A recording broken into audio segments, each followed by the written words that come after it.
He's Jeff King. I'm Andy Erickson. This is Not Another Shooting Show. Is there any place we should start the show, Jeff, than with perhaps the greatest shot myself story of all time? Right? I mean, I had another one ready to go, and then this video hit Instagram and went viral, and we were all sent it like 17 times. Yes. My favorite is I sent it to people who then also sent it back to me. Like it was so perfect. I actually found it before anybody. I didn't find it like I was looking for it. It showed up in my news feed from somewhere, and then I got it like 6-7 times from people. We're talking about the incident on One with Mike D, the podcast. A rapper was being interviewed on there by the name of Too Low, and of course the number 2 and then Low, and he's fiddling around in his pocket like he's digging for change at a drive-through. And here's what happened. And choices we got in life, those were your choices. Who shot who? Somebody got shot? Lo, you good, Lo? I hope. Y'all good? Damn, Brody. Good? What the fuck? They're so calm. Hey, only on the dirty third, one-on-one with Mike D. I thought my nigga shot me. Everybody good? Damn, everybody good? I hope. I heard everybody say that, And choices we got in life, and choices we got. What? Oh, I didn't trim the back end. It started over. Yeah, so literally, you can see the muzzle flash in his leg. I don't think he's hurt other than his ego and pride and embarrassment and maybe a little muzzle flash burn. Maybe. Maybe. Because I remember when I first watched it, like I was, because you just see the videos pop up, and I'm like, okay, what's this podcast? And you hear the gun shot, and I'm like, where the fuck did that go? Yeah, right. I didn't see it the first time either. But yeah, and like you said, no one reacted. Like, not really. The two guys on screen at least like didn't really react. I think the guys outside of the screen were like, holy shit! But like, normally gunfire attracts a little more of a response than, oh, someone shot? Oh, okay, well, we'll keep on going. Makes you wonder if it's the first time, like maybe it's happened before. I mean, just his reaction at the very beginning is so good. And choices we got in life, those were your choices. Who shot who? Like who shot who? Who's getting shot? Like he's completely unconcerned with gunplay in his studio.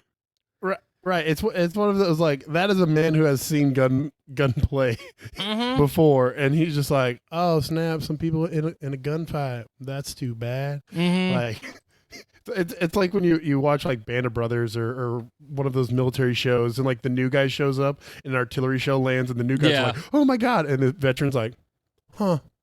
Okay, back to what we were doing. Yeah. No.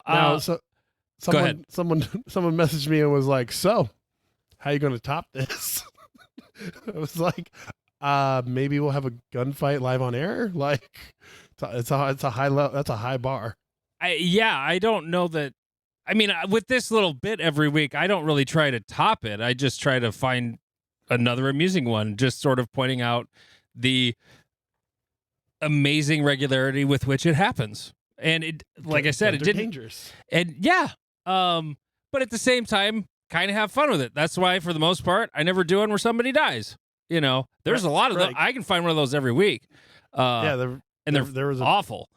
Yeah, just to give an example, literally this, I think it was New Year's week or Christmas week, one of the two. Guy was trying to clear malfunction in a gun range. Gun got pointed at him. Oh yeah, and I think Firepower United shared that one. So yeah, like you do a good job of finding the ones that no one dies, because I'm just like, oh, someone died. I'm like, can't use any of these. No, some weeks it's hard to come up with one, but it's fantastic. Let's just listen to it one more time because it is so epic. And choices we got in life, those were your choices. Who shot who? Somebody got shot? Lo, you good, Lo? I hope. Y'all good? Damn, Brody. Okay. All right. Well, yeah. I can we top it? No, I don't think so. But Booger Fart 42069 on Reddit, because somebody posted this on our Reddit yesterday and said, if Andy and Jeff do a podcast pop pledge, I'll happily pony up that $357 a month. I mean, we're an audio only podcast. I can theater of mind this bitch. Like, that's not a problem. Like, I can make it sound real. So, I did a bit when I was doing radio, with my morning show co-host, where I did this. It was like a ditzy chick calling in to request a thing, and she's going on and on and on, and then all of a sudden you can hear the sound of a car crash on the other end of the line. If someone's in a car crash, you're probably not actually hearing the crunching metal and stuff, but it's what everybody hears when they watch a TV show. And so everybody, the number, and then she's like, oh my God, I gotta go. I'm like, are you okay? No, I gotta go. But if you find that song, will you text me back? I was like, sure. And that was just sort of the silly bit. And the number of people who thought it was real was amazing. Like, I was getting phone calls and text messages like crazy. It was awesome. Yeah. It was great. You can't beat audio only media for that sort of shit. All right. Great Plains registration is open.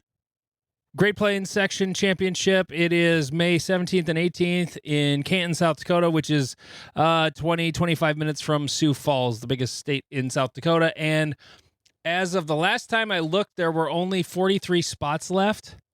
And that's, yeah. And we don't have all the staff done yet. So there's actually more like 20 spots left. So if that, I pulled it up. Yeah, there's only 4 squads with open slot. 5 squads with open slots. Most of them are quite full. So if you're thinking about getting into the match, I would hop on. Yeah, get on sooner than later. Nobody has signed up since I looked yesterday, so it's still 43 total. But like I said, there's a lot of our regular staff that's not able to do it this year, so we're going to have to recruit some more staff for it, or Josh is going to have to. I don't have to do shit except show up and RO a stage for him. But I'm helping Josh with it. But no, I had a great opening weekend of on sale. Opened on New Year's Day, and yeah, I mean, there was 105 first day. That's awesome. So if you're thinking you can go, it's one of the first majors of the year, May 17th and 18th. Go to Practice Score, search Great Plains, you will find it. We also opened up the signups for Area 3 staff this week. If you go to the registration page, which registration's not open for Area 3, but if you go to Practice Score and search Area 3, there's a link on the registration page or on the matches page that allows you to sign up for staff. So, sign-up's gone very well. We've gotten a lot of folks here in just a few days. So if you're interested, we still need more. If you're interested, by all means, go to Practice Score, search Area 3, and then find that link there. And then you fill out a Google document. Jeff has not signed up for it, though. For Area 3 staff? Yeah. Yeah, I'm being lazy. I hadn't thought that far ahead yet. But your favorite type of staff is an option to sign up for. Ooh, okay. I can be about that life. Yeah. Hell yeah. You know what I'm talking about, right? Oh, yeah. Yeah. The staff day RO. Yeah, RO the ROs. RO the ROs. Again, for those of you, I'm going to plug it one more time, is like, there's both a kindness that you are doing, but it's also, I think, kind of an advantage, is that, hey, these guys are going to be on the range for 2 or 3 days, especially at an area match. Let them have a match too. Like, and are they going to shoot it in one full day, or is it two? All the schedules are 2-day PM AM. Okay, including staff. So, like, you would have to be there an extra day early, but if you do that, we give you the $100 per day for that day, or for that overnight. And Bruce and I were sort of debating, like, whether or not because you're not working the whole thing, Right. you're, and so like the people that are working the whole thing are getting the match for free, but we're sort of debating like, do we do like half price or like reimburse half if they show up? Right. I can see that. It like not sure, but I mean, like you're gonna get a staff jersey and you're gonna get $100 and free lunch those 2 days. And so the other piece of it that's an advantage is you get to see every stage run. Yeah, like a lot. There's certain people that I've talked to that they don't like it seeing run because staff tends to be, A's and below because M's and GMs can't be bothered to be useful. But at the same time, like you're gathering more information. You can walk the stage. Like you can also, there's nothing in the rules that said the RO can also be like, and then you get to watch. I mean, don't have your head up your ass so you're like forgetting to like, hey, Jeff, get your ass over here. We're ready to start the next shooter. Right. We'll go over the etiquettes later, but but you then get to watch 12 people go through it and at least see how it flows. Like, and you get more information, which, net positive. Yeah. But there is a little, the cost is one more day or whatever. And you are on the range for an extra day. So you get your steps in. But other than that, I think it's a nice thing to do.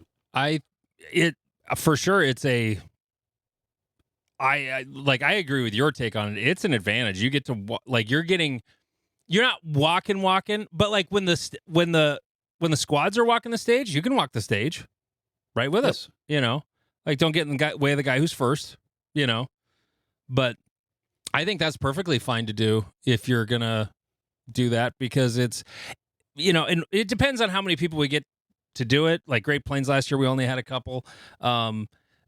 If we get enough for all the staff squads, then fantastic. Then they'll run the timer. Sometimes the staff ROs like to run the timer for the stage they're running.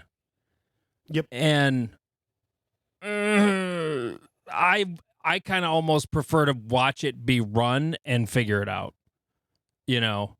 I can do the same thing without actually running the timer. Right. And we've found at the Cornhusker where we started doing this that just even having the tablet person, tablet is awesome. Yeah. Right. So we need at least one per squad, and just having the tablet person, because running a timer, it's pretty easy to hand off, but making sure the tablet stays consistent, and like especially when you have experienced people on the tablet, it runs very quick and very smooth. Yeah. No, it would. And you're in a squad of ROs, so they can call out all the scores the whole time. Yeah. Yep. So, but again, practice score. If you want to sign up for Great Plains, if you want to sign up for Area 3 staff. Another thing too, like if you want us to pimp your match, like when it's going on sale, like post it in the Reddit, r/NASS on Reddit. Post a new thread like, hey, Joe Bob's whatever match is going on. It doesn't even have to be USPSA. I'm not that picky. Like post it in the Reddit. I mean, we'd prefer it to be not club matches, but like a major. Because I know we're in the upper Midwest of the country, South Dakota, Nebraska, and we know there's lots of people who listen in Texas and California and Colorado and all over the place. So, I know there's lots of people listening in those places too. So if you have a match, like by all means, if there's an on sale, put it in there, and we'll pimp the shit out of it. And you could also be one other thing is like, if you're a competitor at one of those matches, you're also welcome to post about like, hey, come check this match out. It's super fun, because I only have started seeing certain matches because I follow people in different areas. One guy up in Maine that I shot with at Dragon's Cup in Texas, they do what they call the Frozen Chosen match. And what it is every January 1st, they have a match regardless of the weather. Oh, that's kind of a fun idea. Right. And so I was like, oh yeah, that's kind of an interesting idea. I also did watch one of their guys almost smoke. Like he hit a patch of ice mid run, and it got very butt puckering. But yeah, if you're like, hey, I shoot this super cool match in Montana or Utah or whatever, let us know. Like it's a big country, and flying's not that hard. Yeah. Speaking of the weather and frozen, it still has yet to snow where I live in South Dakota. We haven't really had enough snow to plow or anything. Did you guys get any down there? Nope. The Omaha Dome stays strong. Yeah. Kansas City's getting fucking smoked. Yep. Everything like, and it's 10 like miles one south. straight line from like central Kansas straight east all the way to Delaware, just getting smoked. And it was funny. So one of the Omaha, I think it was the Omaha subreddit, they posted a picture of like it's like 12 inches of snow, just smashing the entire Midwest, and it starts 10 miles south of Omaha. Yeah. Like, there's actually like a little piece of it, like we call it the Omaha Dome because the storm wrapped around Omaha. The same thing happened in the north. This one didn't even come close to wrapping around Sioux Falls. It like just stayed so far west of Sioux Falls that it never got close at all. It's been another back-to-back weird winter. It's plenty cold. It's fucking 8 degrees as we're recording this right now outside. Yep. And we got, God, what did we get? Like 2 inches of rain last week when it warmed up? Yep. Or a week before, whenever that was. If we had gotten that when it was cold enough to snow, we would have had feet of snow. Like, right. If you're in a place that doesn't get snow, you've never been around snow. Okay, if you get an inch of rain, that's going to be like, there isn't an exact ratio because the temperature matters, the humidity matters. But if it's an inch of rain, it's probably 20 inches of snow. Like, it's an inch of rain would be a shitload of snow. So it's been weird here. We just haven't gotten any yet. We might get some later this week, but it's not a great chance. Okay.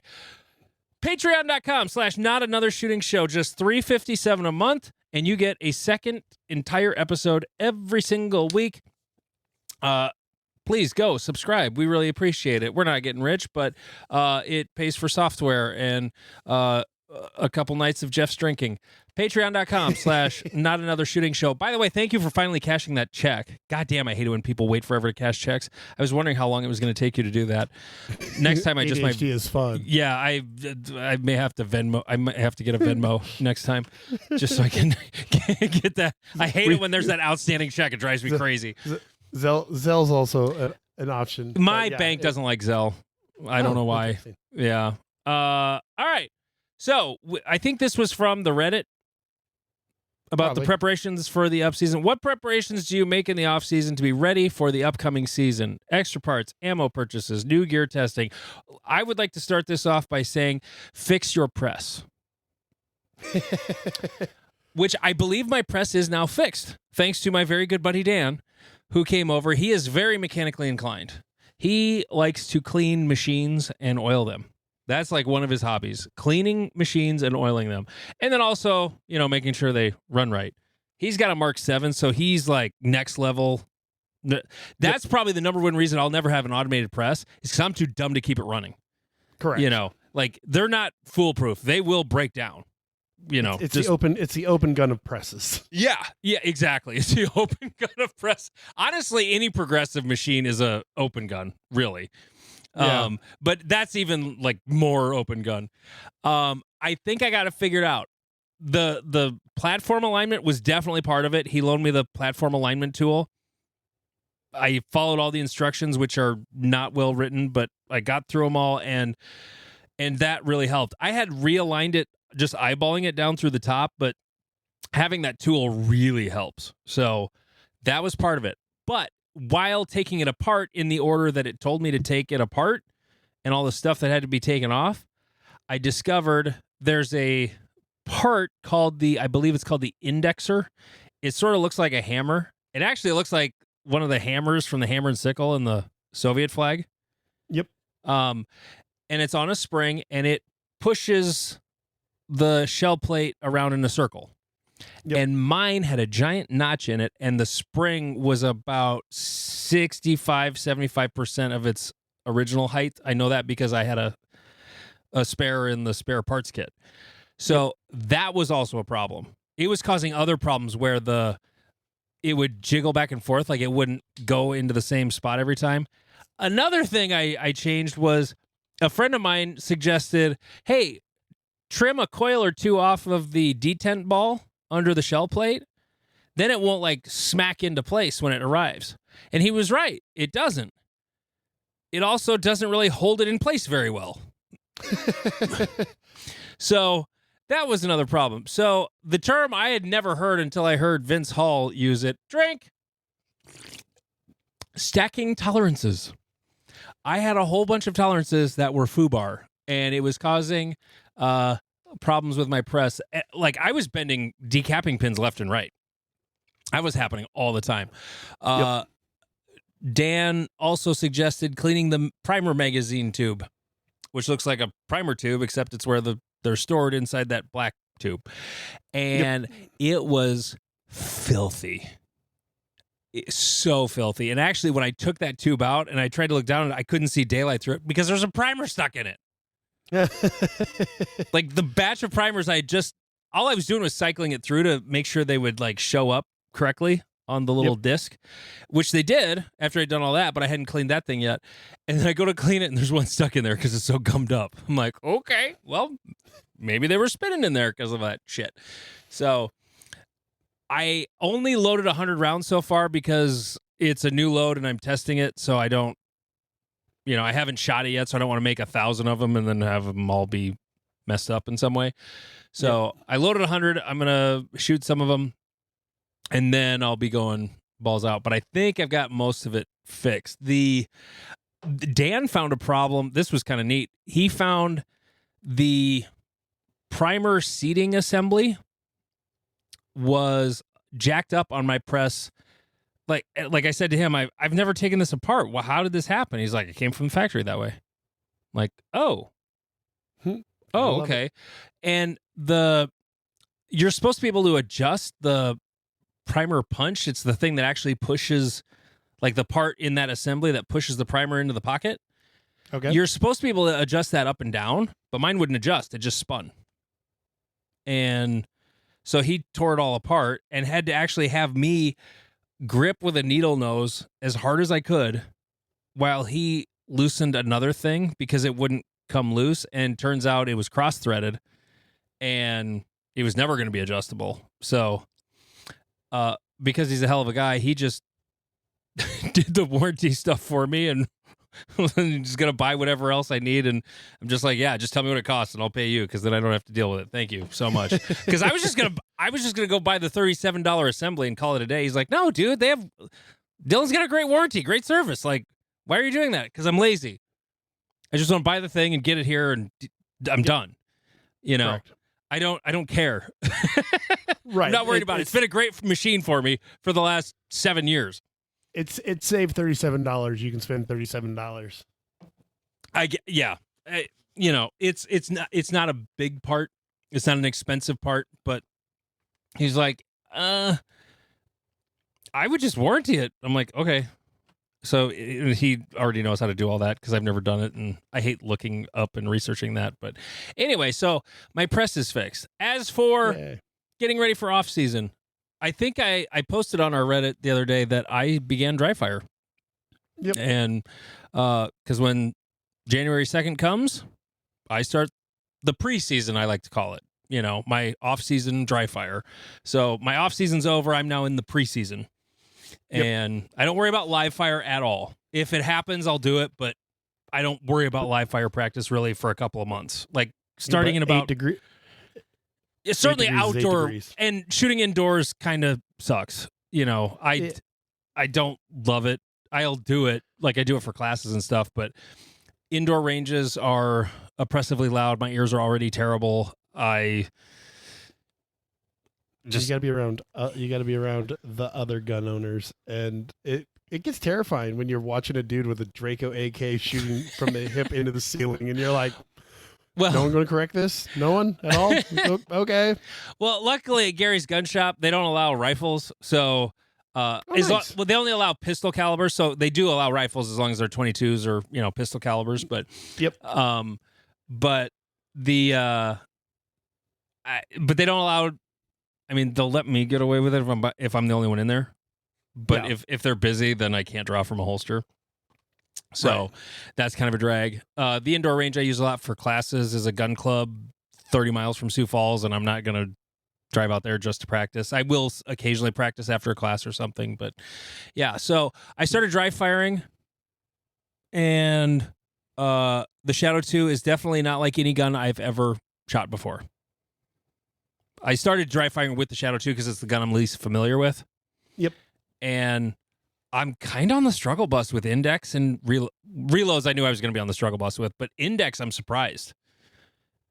That shocks me. It's not at all like the tac sport. It's very different.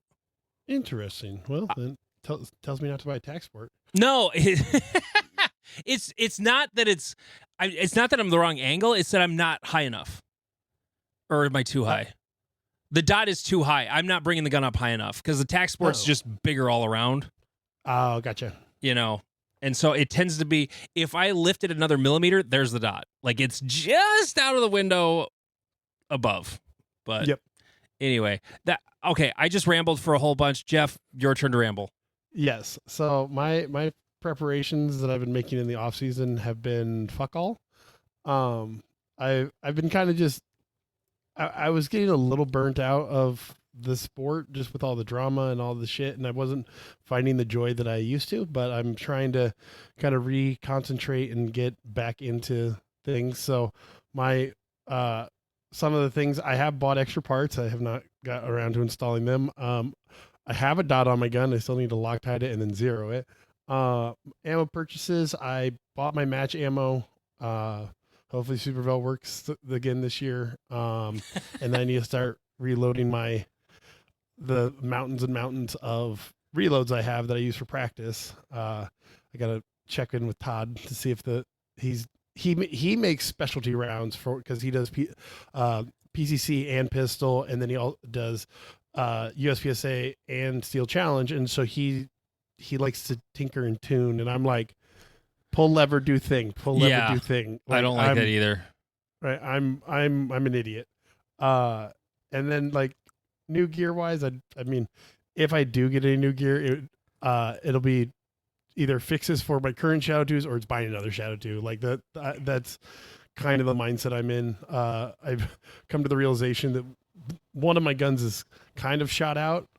I think it has like 30 or 40,000 rounds on it, and the trigger is not as nice as it used to be, and the grips are actually too small. I need to order new grips.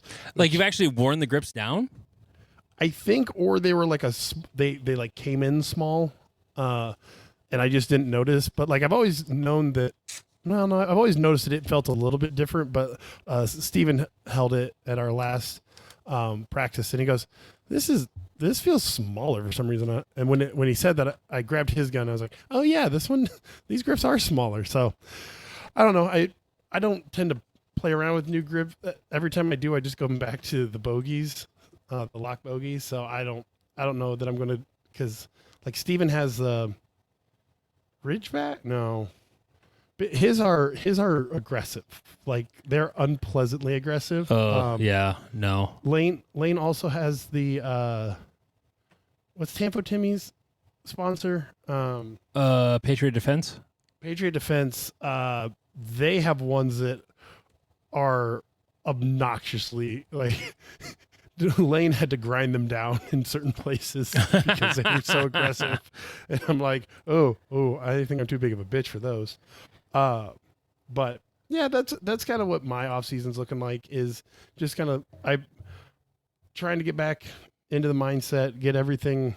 I just need to either take a day, knock everything out, or I just need to get over and send all my guns to Vince and be like, please fix. That's what I was going to suggest, is just because like there's nothing wrong with the frames, there's nothing wrong with the slides, all the rest of the wearable parts, including you could have a shot out barrel, I don't see the reason to buy a new $1,100 gun when $300 of parts would, and another however much Vince charges for labor would right and get it running fine again. Yeah, and he can fix all the dot stuff I fucked up. Yeah, that too. One of my dots, I've mentioned it before. I've stripped the screws on the dot, so I can't. But the plate is loose, and so it kind of moves around, but it hasn't negatively affected the accuracy. And so I'm like, yeah, fuck it, it's fine. I'm actually looking on Patriot Defense's website right now at one of their palm swell grips, and they have two versions of the Jericho 941 grips, palm swell high. They have sissy and aggressive. I like it. I like the honesty in advertising. I have the Henning grips, and they're sharp when they're new. My old set of grips that were on my tax sport, a combination of wore down and got filled in with skin cells and gunk. And yep. So that one's incredibly pleasant to shoot, but as long as my hands are dry, I shoot it fine. The set of grips that I bought in 2020 when I thought I was still going to shoot limited briefly, it was the last set of tax sport grips they were that they had laying around. He's like, "Hey, I got a pair of silver ones. Like, I'll give you a discount because we're not making them anymore." I was like, "Sure, I'll take them." And then they sat in a drawer for 5 years or 4 years until I got it milled. But I don't need it to be that aggressive. It just needs to be aggressive enough. Like the checkering on the front and rear of a Shadow 2 or a tax sport is plenty. Like I don't need it to be sharper than that all the way around or more aggressive than that. I think it's diminishing returns at some point. Now, for a match gun, okay, sure. For a practice gun, that's stupid. You're just tearing the shit out of your hands for no reason. Right, and like one of the things they run into is when sometimes when they form their grip, that they'll catch the aggressive part of the grip and fuck up their hand, and it's like there's no give. Right, so I'm on the fence whether I'm ordering a bunch of new lock bogeys because all my lock grips are like 5 or 6 years old at this point, so they probably need replaced anyways. The only problem is they're like $100 a piece. I mean, you're one of the few people that actually needs palm swells, probably, just to eat up more of your hand. The next time we're in the same place, fondle my CZs and see how you like the Hennings, because I love the Hennings. They're fantastic. Yeah, I've held the Hennings before because my buddy Jay, he is a consummate consumer of new grips because he's the type of dude that changes his COD loadout after every match. Because if he tweaks this one thing by 0.2%, it will make him better. So he has a bucket full of all of the grips that he has tried. That's funny. He was like, "Hey, yeah, try these out." And I did, and they're fine, but yeah, they don't eat enough of my hand for me to get a solid grip. Yeah. What I wanted to ask you also, what Supervel ammo do you order that you use for matches? Let's see. Certified Select? Yep, 124 Certified Select. We did a bit of a bulk buy. They tend to have good pricing. It tends to work fine. The guy who runs it's cringy as fuck, but he's was part of the. Remember that rumor that went around that Biden was stopping ammunition shipments to civilians so that he could ship them to Ukraine or some bullshit. He was the source of that, or at least he was like one of or perpetuating it at least. Yeah, he was one of the people that I saw talking about it, and I was like, God damn it! Like, why do you have to make good ammo at good prices? You're such a dick. I thought you were having trouble with it though last year. It comes in waves. Like I've had some where it like has extraction issues, and then I'll go 10 matches without an issue, and it's so I was having less issues with the Supervel than I was with my reloads, and so I was just kind of knuckling down and saying, all right, Supervel is gonna be my match ammo, and the my reloads will be my practice ammo. This is reman ammo, right? Yes. Okay. 124 is at around 1050 is what it says. Yeah. No, 5,000 rounds for $1,120. How much is 1,000? I know that makes more sense to me. Oh, yeah. $240 for 1,000 rounds. That's not terrible. I mean, not terrible. Like, I'll just say the last time I saw it, Shields Blazer 115s were like 259, I think. Yeah, I mean, they were so $239 last year, right before New Year's, and I bought like 4 cases of it because I'm like, it's never going to be cheaper than this. So, right. I tend to order from. Well, I used to order from Target Sport USA. They tend to have pretty good prices, and I mean for new Stellar Blot, it's $245 with free shipping. So it's probably not the best deal, but we ordered enough bulk to bring the price down. Yeah. Like they're shipping it on a pallet. So sure. Oh yeah, you're buying a whole pallet of it. Then yeah, it tends to get a little bit cheaper. Yeah, it changes the dynamic. You can't really call up someone like Target Sport or someone like that and be like, "Hey, need 50,000 rounds." They're like, "No, we're not dealing with you." Yeah. So as far as like, the rest of that question, extra parts, ammo purchases, new gear testing, the Shadow 2 is, it's very new to me. It's fine. Like as far as swinging the gun around, transitions, everything.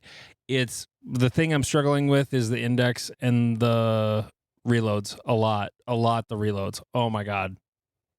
A lot. Yeah. I understand a little better why you have the weirdest, most awful reloads in the history of USPSA with your Shadow 2, because it is the grip looks one way, but the angle is slightly different. Like your grip panels trick you into thinking the angle is one when it's not. Does that make sense? At least that's what I sort of figured out when I'm like, why do I keep doing this wrong? And it's just sort of a visual thing where I'm looking at it and I think it needs to go in steeper, and it's not. If I could see the front strap, I would see the actual angle that it's at, but my fingers are covering that, so I can't see it. And that's an interesting point I hadn't thought of, because I don't know, my reloads are shite, and I've just come to accept that. But but what you're saying is the same thing that like Stager said on a video where he was like, yeah, reloading Shadow 2 is just weird. I can reload a Glock, no problem. Just throw mags at it and it goes in. But Shadow 2s are they're great in every realm except the reload. Beretta, like my 92s, I could throw mags in those things like crazy. They have the worst magwell of any production pistol there is. Like the worst. Like there's no bevel at all. It's literally tube fit magazine. That's it. I can reload that like a motherfucker. But the Shadow 2 is weird. So, like, I might buy a magwell for it. I know. But I already have a magwell in the TAC Sport, and I have a safety I can use for single action, so... And you would be shooting limited optics, so switching to a gun, you'd be switching to a limited optics gun. So it makes sense, but it makes me want to steal the gun from you, and I know, and keep it in its proper form. The problem is the grips I bought from Henning are for not a magwell. Yeah, so this becomes a $200 fix for a practice question.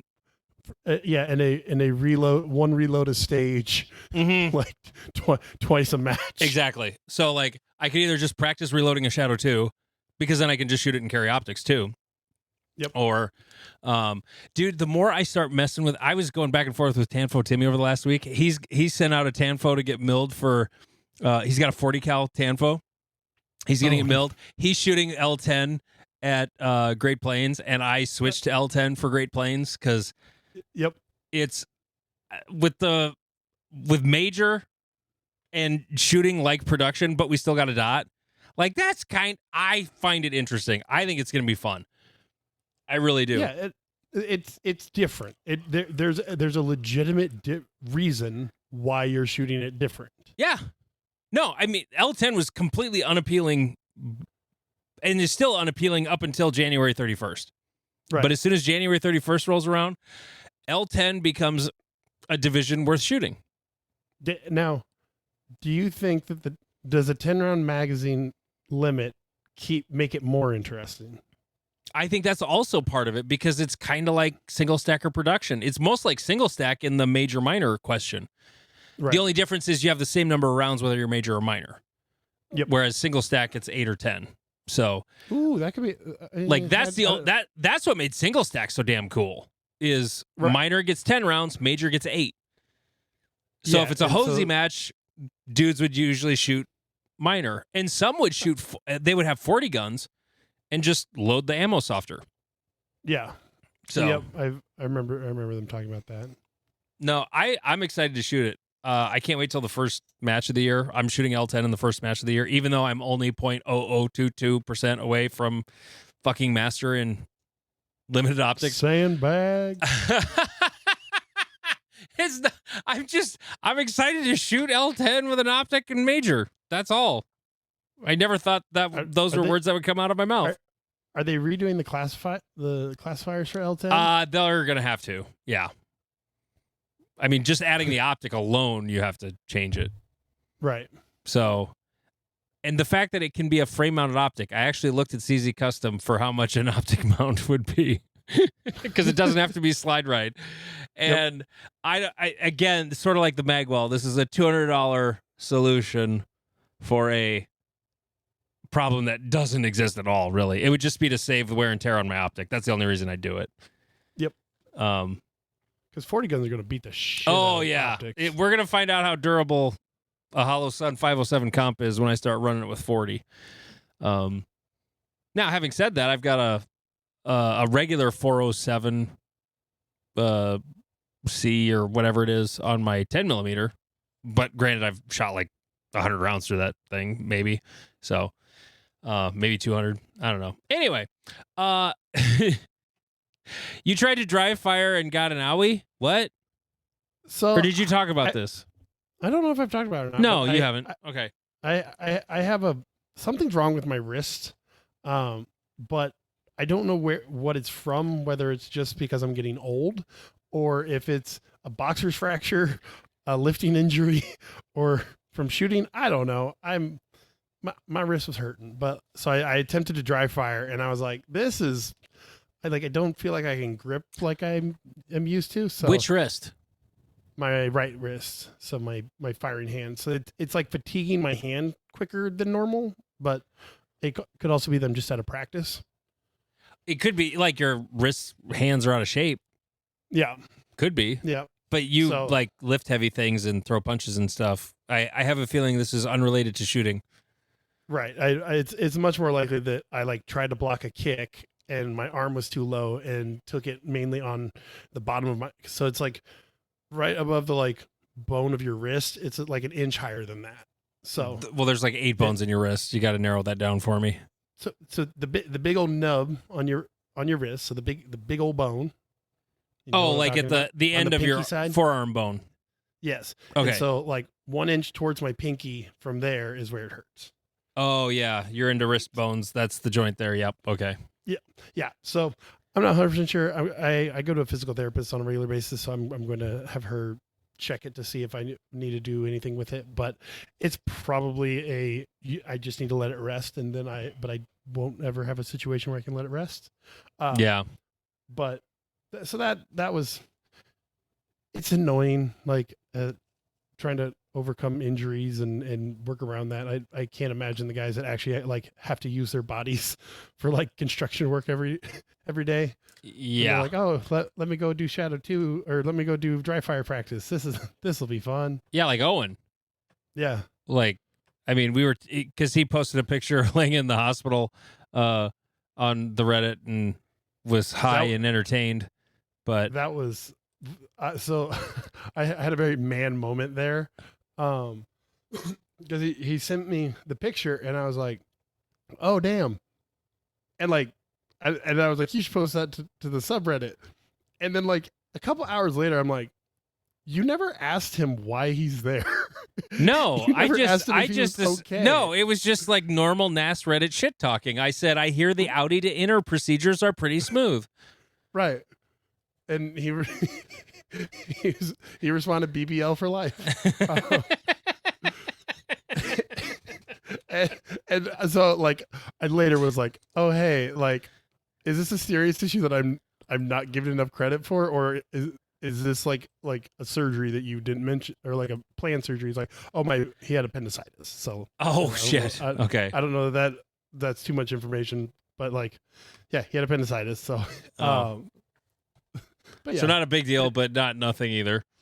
exactly. So, yeah, if I can fix that, get the guns fixed, and then start getting a little more consistent schedule, I think I can, get these last few percent and maybe get GM this year. That's on my list. You are physically and young enough and certainly capable enough of it. So I just got to do the. you just got to do the. Speaking of that, I'm gonna dive into mental stuff here in a little bit because there was a podcast I listened to that was fucking awesome. I want to mention your suggestion for Vince at Stonebridge Gunworks. Drink, and you're 100% correct, Vince. We have this isn't gonna be a huge moneymaker for you, but it's gonna be. I think you'll sell a lot of them. A Shadow 2 maintenance kit, just all the shit you need to replace. Now it doesn't have to be like Langdon Tactical autistic in terms of every part ever, but the stuff that goes bad on a Shadow 2: trigger return spring, hammer springs get soft after a while, recoil spring. What's the other spring? I mean, trigger return spring, hammer spring. The firing pin spring. Do those wear firing out pin spring. if Yep, you put in the lighter one? Right. Yeah, because I have the lighter one. So maybe if Vince does make the kits, he won't sell the lighter one. But maybe that's a net positive. And you could literally do 2 sets of them. No, he does. He sent me when he did my Shadow 2. He sent me the lighter one, but not with an extended firing pin.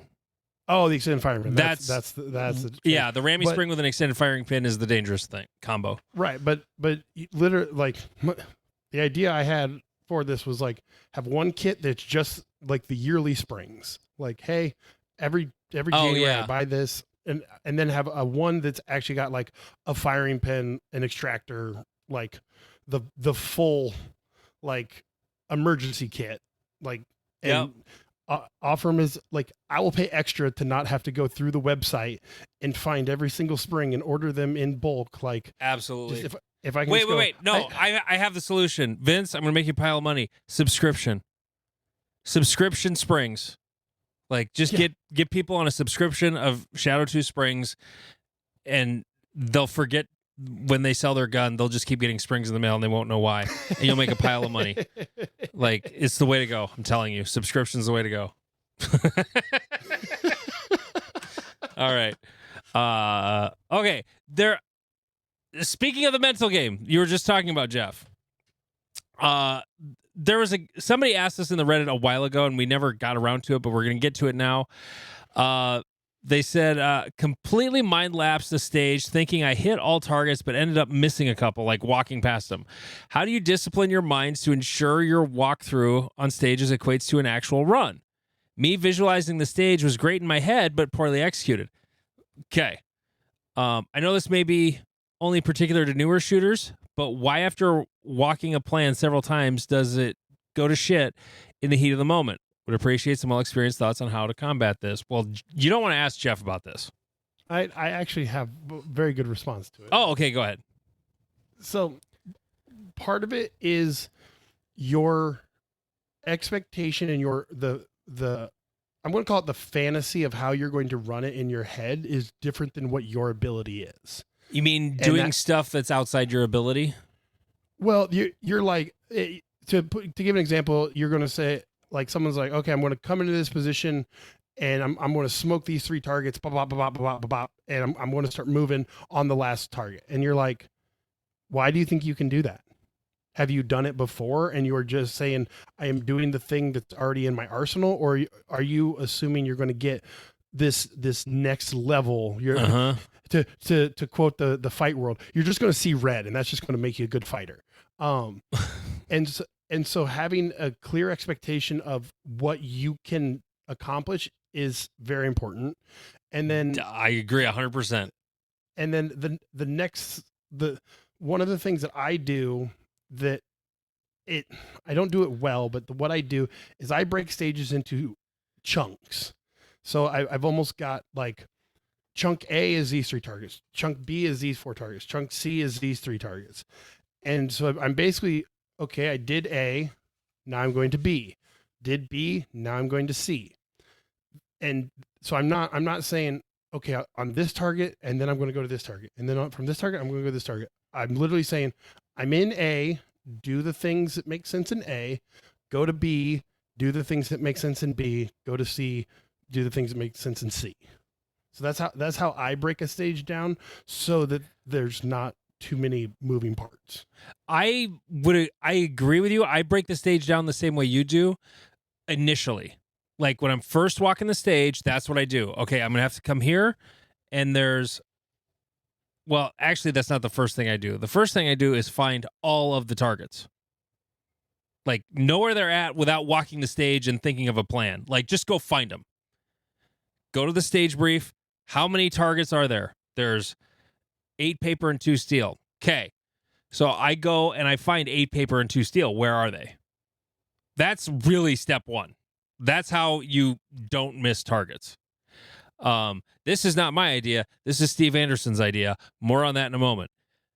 Then I do what Jeff is talking about. Like, I'll just sort of walk it and find everything, knowing where they're all at. You know, I don't necessarily know where they're available from, but I know where they're all at. And I'm like, okay, I'm going to have to shoot these 4 here. And then as I'm moving forward, I can get that one and then that one. And, you know, and then do what Jeff was talking about, like whatever the 2 or 3 or 4 locations are. And then after I've got those, now I start getting into more of the micro part of the stage where, okay, the actual target order I'm going to shoot, you know, is it better off for me to start with the targets on the, like what I have in my head right now is like a Bay 4 at Sioux Falls Practical Shooters. It's always like a moving downrange stage, it seems like, because it's just the shape of the bay. There's going to be a lot of left and right shooting, and because it's not a big bay. So what's the best order? And then I get that order down. And now the last couple times I walk it, I think I have my order down, and I'm like burning in that order in those 2 times. Once I've done that, I won't walk the stage again unless there's a question in my brain about something. After that, it's all visualization. All 100% visualization over and over and over again. And one to add on to what Andy's talking about. So like he reached like level 3. I've seen level 5 of stage planning. If you hang out with Lane long enough, Drink, you get to see level 5 of stage planning. It doesn't mean it's always right, but he starts thinking about how he's going to be shifting his body into the position and like the weight distribution of his stance. I will do that if it matters. Oh, I don't do it on every stage, but I don't think that matters on most stages, but there are some stages where that sort of thing will matter. Right. And so you start layering. So like he said, first find all the targets. Okay. You're at layer 1. You know where everything's at. Layer 2, figuring out where you can see everything from. Layer 3, how are you going to deal with it? Are you going to and layer 4 is how are you going to deal with it efficiently? Layer 5 is like integrating those efficiencies. That might be like I said, Lane with his weight shifting, because he's like, okay, I'm going to come in on this target, and as I'm coming in on that target, I'm going to establish my stance. As I'm establishing my stance, I'm transitioning to this next target. From there, I'm going boom, boom, boom, boom, boom, boom, and on the last target, I'm going to start my momentum going a certain way so that I can start moving, blah, blah, blah. Don't try to overwhelm yourself. If you're not at level 5, that's okay. You want to master level 2, 3, 4 before you try to be super spicy, especially at a match. Like try it in practice. If you can, set up a little mock stage and run it with practicing these skills and like paying attention to like, okay, how did I come into this? What target did I enter on? What can I get away with? But starting with a match is a demonstration of your abilities in that moment. Do not assume you're going to find extra because you're at a match. So last week I posted this on our Reddit. Steve Anderson did 50 minutes on just stage planning. And the only part I recall in it that I actually listened to it twice. It was really good. The only part I recall talking about, like what Jeff was just talking about, he just at one point said, don't plan things that are outside your ability level. That's dumb. Don't say you're going to take these targets on the move when they're 15-yard mini poppers. That's dumb. Don't do stuff like that. I'm not even going to like summarize it. All I'm going to say is go listen to that episode. It's not the most recent one. It's the one before that. But his most recent one was also really good about how to get to the next level. But his way of memorizing a stage is really kind of how I do it. He's got this abbreviation that's funny. Anal strat memviz. Anal is analyze. I can't Analyze, strategize, visualize. Anal strat memorize and then visualize. So it's basically a 4-part. Like analyze it, find all the targets, look at it. Okay, then strategize what's the best way to do this, and then memorize it, lock that in, and then visualize further locks that in. And another key point that we're forgetting is because this guy asking this question, I'm going to assume you're a C class shooter. Like that's a reasonable assumption. Normally by C B or class, B. Yeah. Once you have your plan that makes sense to you and the way you're going to do it, don't change it. I don't care if Lane or another super squad level guy is in front of you and you're like, damn, that was awesome. Don't try changing I've done it and I've made it work before, but don't change your stage plan. After you have the plan in your mind, commit to that plan, do it. If it worked, cool. If it didn't, say, okay, this is why this didn't work. I'm going to the next stage. And then when you are stage planning and you're watching guys build stages, like build their plan, understand why they're doing it and if it's something that you can apply. I watch all the time people watch someone like a master GM level shooter and they're like, oh, I'm going to take that popper on the move because that's what they're all doing. And you're like, no, they have 100,000 rounds behind them that says I can take that popper on the move that you don't. So again, it goes back to accept your level. It's okay. Like, I'm not saying this as an insult, like accept your level and make your plan based off that and don't change it because you'll be like, oh man, instead of doing that, I'm going to do that. And then you're going to forget the part between that completely screws up your stage and you miss a target. Yeah. One other note I wrote in here, and I think it was about the most recent episode that he posted, because both of them were fantastic. The most recent one is called How to Get to the Next Level. It's basically, it's a lot about classifier shooting, but it wasn't something he said, but it was my takeaway from it. If you're like C or just got into B class and you're like, I still want to move up, there's a thing when you're shooting classifiers that is really, really, really important. You don't have to be as fast if you don't shoot bad points and penalties. Like going extra fast and having shitty hits, the speed isn't worth the squeeze or the juice, whatever. I screwed up that analogy. Yeah. That was terrible. It's fine. But you get what I mean though. Like, if you just make sure you hit everything the first time, your score will be better than if you go faster and miss a bunch or shoot penalties. Yeah, I remember the moment that sunk in. I was actually at a Steel Challenge match, and I was shooting. Nothing will punish you more than Steel Challenge with that. Right, and like I was shooting like 2 or 3 makeup shots per string, and an old guy on my squad who's like a D class shooter goes, "Why don't you just try to hit every single one on the first shot?" And I was like, "It's faster."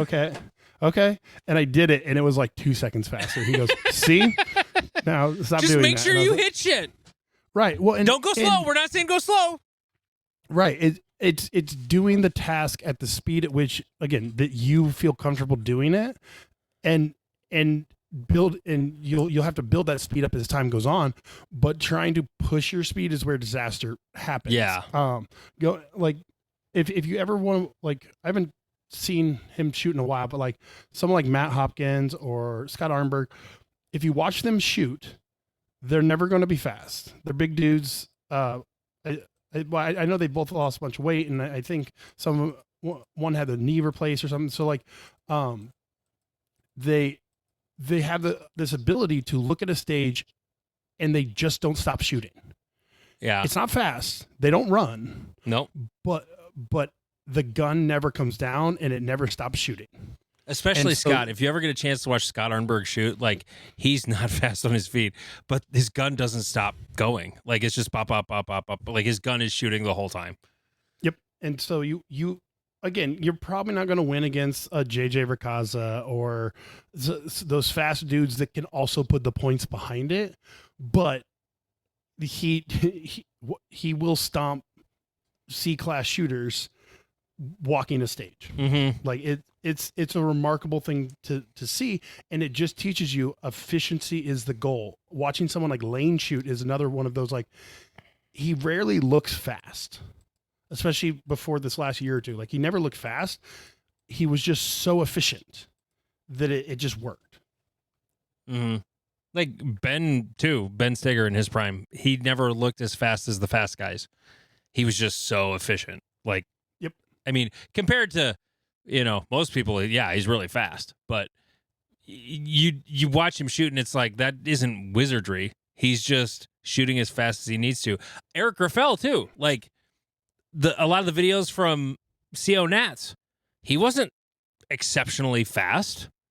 He was, and he's so freaking good. He just shoots as fast as he needs to, because he understands the scoring in a way that most people don't. And so if he doesn't need to go at top speed, he doesn't. And so, right. And it was remarkable, watching his videos, because especially as you get to a higher level, you watch, you're like, that doesn't look unobtainable. And like, you never see, he didn't like try to roll through positions. He would go to a position, do all the things in the position, and then go to the next position. He wasn't trying to like shoot in and then shoot his way back out. He was like, I'm here. I'm doing the thing. I'm going to the next place. I'm doing the thing. And he was ripping split like 18 splits on 20-yard targets. Yeah. It was very impressive, but he did look a little faster. Yeah. Yeah. But he wasn't, like Andy said, it wasn't magic. It wasn't wizardry. It was a dude being super efficient at his task. I have also seen videos of him doing wizardry. So like, he's capable of incredibly fast shooting. Like some of those crazy indoor IPSC stages where there's all this shit moving around and you're like, I don't even understand what's happening here. Right. Like, where did that get activated? I don't understand. But yep. Yeah. No, I highly recommend the last 2 episodes of Steve Anderson's podcast. I don't think he numbers his, but how to create and remember a stage plan and how to get to the next level. Those are a couple you want to listen to. Okay. Jeff, what does your major match season look like this year for 2025? Right now it's not looking super crazy. Like it was, I think, last year. No, I think it was 2 years ago. So I think Cornhusker, Great Plains, Area 3, Iowa, maybe one of the Minnesotas, Free State. Yes, sir. Those are all on the list. I'm trying to find one maybe down in like Texas to shoot. I'm trying to find one in Georgia to shoot with my buddy Nolan. But mine's not looking super crazy versus like 1 year I traveled. I mean, I did Colorado, Wyoming, Texas. Like I was shooting all over the place, and it taught me that you can start your season too early. Yeah, for sure. Yourself? There will be more than this. but Great Plains, Cornhusker, Area 3, definitely shooting those 3. If I can swing it, I would really like to go shoot Northwoods at the very beginning of May. That's Tanfo Timmy's match up at Forest Lake.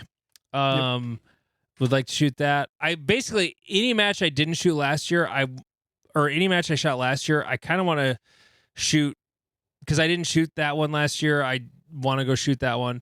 But I was the match director for Great Plains. That's pretty much why I didn't. I do want to just shoot Free State again. That's another one that's on my list. That was a fantastic match. I wanna shoot a nationals, probably handgun nationals in October if I can swing that. That's a big maybe. Mostly just because of vacation time at work, but beyond that, like if I have occasion to travel over the summer for a vacation or something and there's a major going on, I definitely want to try and shoot it. But for the most part though, that's I pretty much my same old. I'm not looking to shoot any other area matches or anything that I haven't, just because I got Area 3 to worry about and deal with. And right now Bruce and I are arguing over how the schedule is going to work. Because I don't care about this. I'll talk about this on the show. The debate we're having is like, now that we're actually like in the planning phases, we're looking at like, oh, how far is it from Bay 1 to Bay 13? Well, it's like a half mile.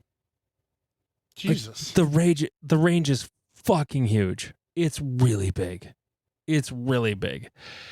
And so Bruce is definitely planning on having shuttles, like vehicles to move people and stuff. Yep. Part of the problem with that is the stuff that, and it isn't to like,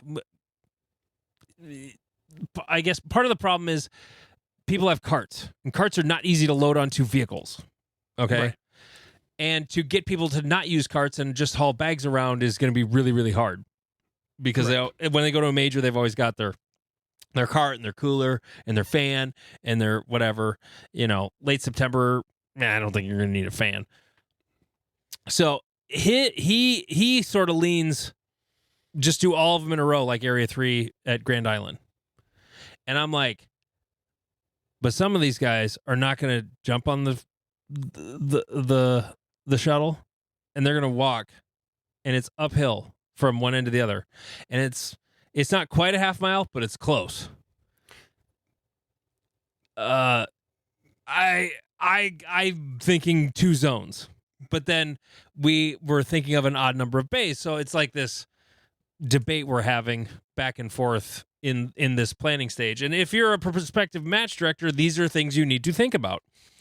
Is how are people getting from this place to the other? That's a timing issue too. Getting people from one end of the range all the way to the other, that takes time.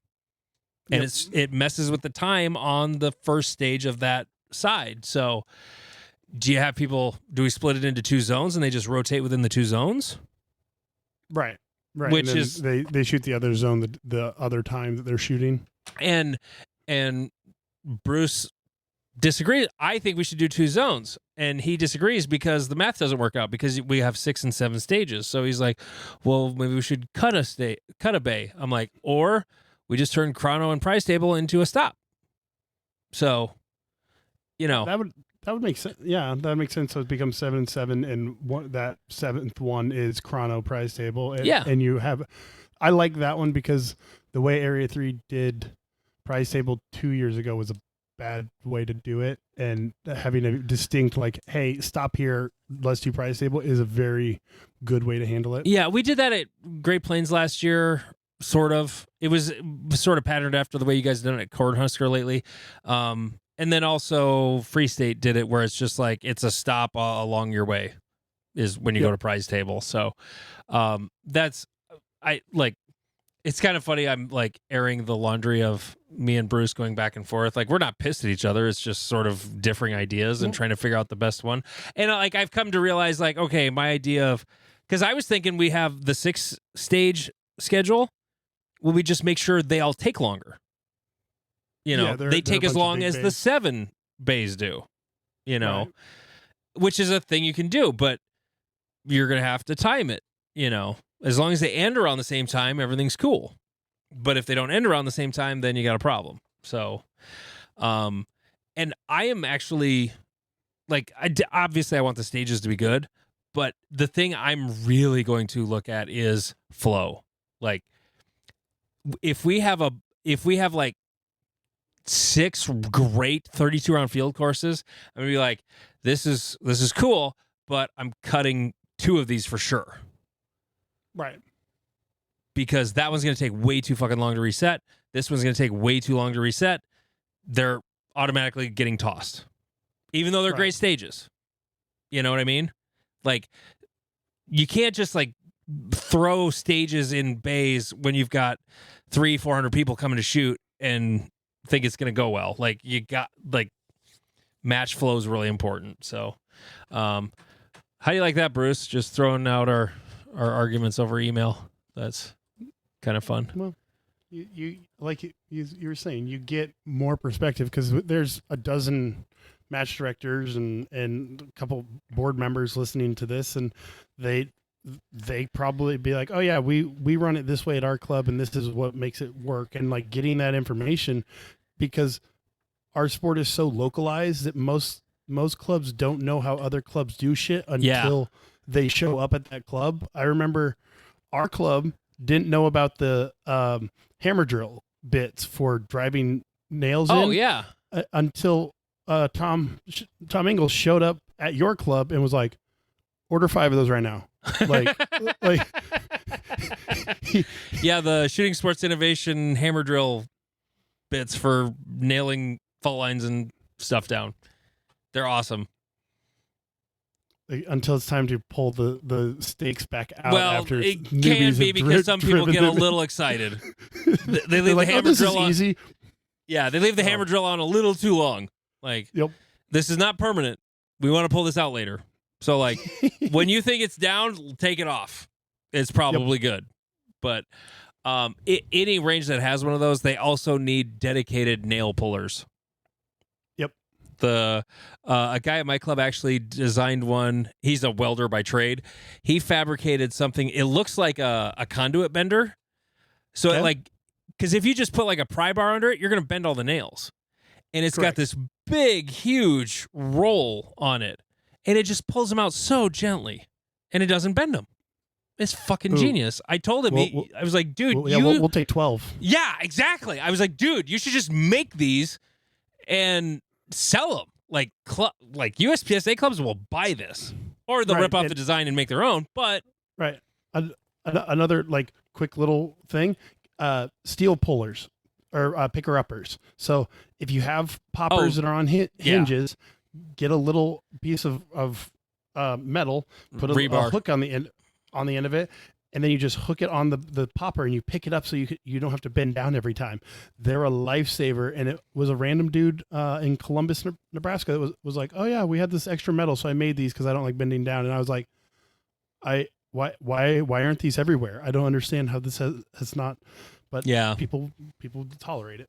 no, there's so many of those little things you see another club do. Like, oh my god, that's genius. Why don't we do that?